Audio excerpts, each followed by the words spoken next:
আলমডাঙ্গা গণমানুষের দীর্ঘদিনের আকাঙ্ক্ষা।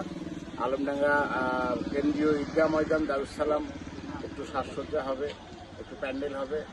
ঠিক সেই আকাঙ্ক্ষারই প্রতিফলন হিসাবে আমরা আলমডাঙ্গা নাগরিক কমিটি গঠনের পরে আমরা প্রথম পরিকল্পনা করলাম যে আমাদের এই ঈদগাহ ময়দানকে একটু সুন্দরভাবে আলোকসজ্জিত করব এবং আমাদের একটা প্যান্ডেল করব। কারণ আমরা দীর্ঘকাল ধরে দেখে আসছি, আমাদের ছোটবেলা থেকে দেখে আসছি ঈদগাহ ময়দানে নামাজ পড়তে আসতে সকাল 8টা-9টার সময় দেওয়া হয়, যখন তীব্র রোদ থাকে। কারণ আপনারা জানেন আমাদের ঈদগাহ ময়দানে কোনো গাছ নাই। এই রোদ থেকে বাঁচার জন্য আমরা ইতিপূর্বে দেখেছি নামাজের খুতবা হওয়ার আগেই সমস্ত লোকজন উঠে চলে যায়। সেই প্রয়োজনীয়তা থেকেই আলমডাঙ্গা নাগরিক কমিটি এই প্যান্ডেলের আয়োজন করেছে এবং আমরা অত্যন্ত খুশি।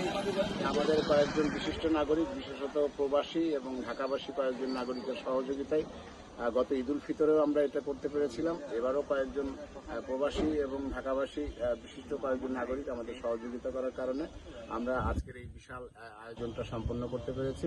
তার জন্য আমরা আমাদের সহযোগীদের আন্তরিকভাবে ধন্যবাদ জানাচ্ছি।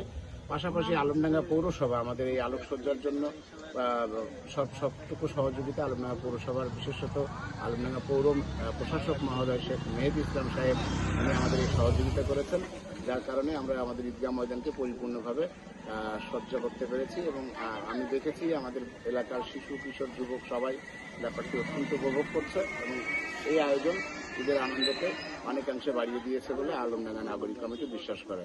সকলকে ধন্যবাদ।